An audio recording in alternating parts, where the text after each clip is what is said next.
Namaste and thank you so much, BW Hotelier, for this opportunity. Special thanks to Bhuvnesh and the entire team who's actually at the back end doing this entire web blast.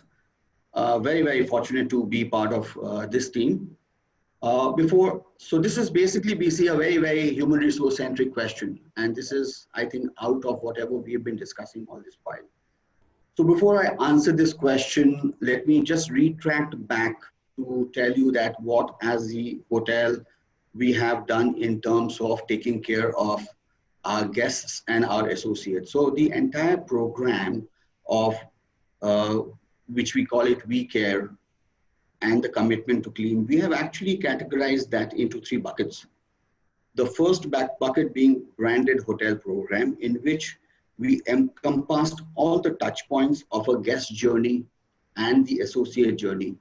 So by touch point, what do I mean? So from the main port, while you come across towards the for a guest, when you come across up to my entrance, from the baggage scanner to the lobby to the reception to the elevators, and then you go up to the room or maybe restaurants. And for my associates, a similar journey like coming to the time office, clocking in your number and then going to the locker or taking the uniform or going to the staff restaurants, So these all touch points, what a human being actually can touch, have been actually recorded, and every 25 to 30 minutes, every area gets actually cleaned and sanitized in order to get away with something which we really fear.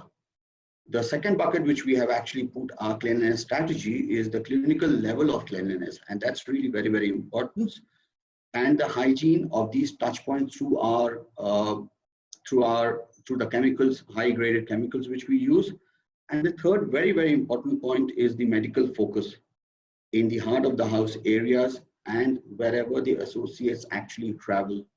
And like what Zubin said, because we never closed our hotel, we made sure that we kept all our associates in-house so that they are not going out, not meeting people where they can actually get, there are possibilities of danger. So they stayed back and they're still staying back in the hotel to serve. Now, coming back to your question, we see it's really very, very important to keep all of us, including me, engaged at work. So one thing which we all did is I stay very close to the hotel. So every day I started driving down to work. That's makes me really very relaxed. When you go past 25 years, you've just been coming to the hotel, and then suddenly you get stopped and you are told that from tomorrow you have to only be on calls. That doesn't work. We are all operational people. Correct. So that really engaged me while I started coming back to work. For associate, what we do is we constantly put all the communication channels open, and my HR department really plays a very, very important role in this. So by communication, I'm saying that every 15 days, we do diligently get every associate, whoever and wherever they are, into one platform, either with Zoom or Microsoft Teams, and we really communicate as to what the developments are. We talk about health, we talk about hygiene and sanitation, we talk about well-being, we talk about how hotel is doing, we talk figures, we talk a lot of things. I think that's really motivates my team. This is really very, very important. The HR team along with me, we really roll out every week one competition, so wherever they are. So it could be a dance competition where, these young lads, they actually create videos and they load videos, and then we have competitions, and then we have prizes to be given. So it's a big time fun. And I think that really, really motivates and keeps all of the associates really very, very engaged. Couple of other things which we have done for associates who are, and they are not very many, who are in the hotel and they are staying in the hotel, we still continue to have one day of the week where we do a good food festival. We have an exchange program where a housekeeping associate goes to the kitchen and a kitchen associate comes to food and beverage service, and a food and beverage service goes to the security, and we actually do little multi-skilling and multitasking. I think we've got really very, very good feedback from our associate. I think with all these things which we've been doing so far have really helped us engage our associate, because at this point of time the business levels are low, but certainly it's coming up. We can see a trend of a little bit upward trend, and there will be time when we will call every associate, but at this point of time keeping them engaged with a lot of HR related activity, I feel is really very, very important. I'll be really very, very brief and I'll not make it really very long, but I think every speaker has talked about technology and technology, how it is becoming important and how it can, whether it is replacing the human touch or it's not replacing the human touch. But one thing is really very, very certain, that technology has to be in the front runner at these times, you know. Touching upon that, let me see if I can answer your part in points. I think first is the check-in and the checkout experiences, which has gone touchless, and there's a huge work which is done by Marriott Hotel, and it keeps coming to us every now and then. Some have already been instituted, some are on pilot. So there's a lot of things which keeps coming to us for us to implement in our hotel. So the check-in and the checkout experience, where the guest can absolutely opt for contactless check-in and go completely mobile through the mobile app or through the Bonvoy app, which we have. In fact, there are softwares which we have implemented where you can actually scan the passport, do a pre-registration, you can do your upselling, track special requests of the guest, and during the checkout, actually also do a contactless payment through a mobile, through a payment gateway or a wallet. Coming back to F&B in terms of ordering, of course, the QR coded menu has been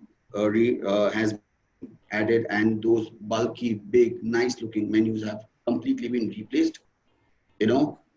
Which also has medium of payments. So that's there. Even the reg cards, registration cards, and the folios, which can be now stored really very digitally. Coming to the room, where we have those very nice looking in-room directory, that's become truly, truly digitalized. And I think what we have done in every room, we have put QR codes in every location, where the moment you scan, either you get the video of that, you can order, you can place, we don't put amenities in the room now because it has an element of touch, but you can order things. So in-room directories have been digitalized. The mobile dining through Bonvoy app is really becoming very, very prominent now, where you can actually order your in-room dining from the in-room dining menu, or be it in the restaurant, or do a packed order sitting at your home. The offices and the back offices are going now completely paperless, hassle-free approvals. Now no approvals, no requisitions has to be made and has to be signed. It can all be digitally done. Just a code or just a icon on your mobile or maybe on your laptops. Also, it helps us saving paper and a safe way of storing our documents. Digital valet, which I talked about, absolutely completely paperless way of payment and no touch involved. The vendor management system, where whoever is coming to your hotel as a vendor, of course, that's been done in many of our properties even before March. The digital baggage tags are now coming very, very handy, because again, no human touch, and just a barcode and you scan it, and then the entire detail of the guest comes, and automatically the luggage goes to the room. There's something called a smart breakfast, which is a breakfast control tool mechanism, which allows guests, because the seatings in the restaurants are now minimalized and it's become lesser, it can actually tell you as a guest to come at such and such time, because the restaurant at this point of time is either busy or occupied, or there's a big, or there are a couple of more guests who are expected at that time. So it slates and it makes your time very, very comfortable, so that you come to the restaurant, you don't have to wait to get a table. So that's called the smart breakfast. Also, there are many hotels, and in China we have seen a lot of hotels where there are robot cleaners, who goes from room to room, cleans the room, cleans the public area. I think last but not the least, the entire communication is now become really very, very digitalized. One can view your contact books, you can push notification, you can completely direct talk and communicate. What happens to people who are not so digitally savvy? Some of the older people who are uncomfortable with their phones and tablets. So what, I mean, is this the way of life? Is this here to stay? Well, it is going to stay for some time at least, but I think even old people are really getting now very, very digital savvy. In fact, my dad's old, but I see him using WhatsApp. So he's also trying to cope up with the same thing, or maybe the Outlook. So I think it's coming into the main bloodstream of everyone, be it the age, be it a kid, be it people like us, or be it elderlies. So Yeah. that sums up to whatever I think a hotel is, or every brand is doing, to digitalize everything, so that ultimately it becomes as less touch as possible. Right. I think if I may add to one more perspective with this question, is that whenever we evaluate technology and buy softwares, it is always to do with the balance of the cost, because those costs are really very, very huge. I think this entire, and then we evaluate with the business and the returns it gives. So I think something which is really very affordable, doable, and gives you uh, you know, instant result, would be much more into action than to go into some high-end software where the investments are very, very high and the returns will be staggered to a lot of years. So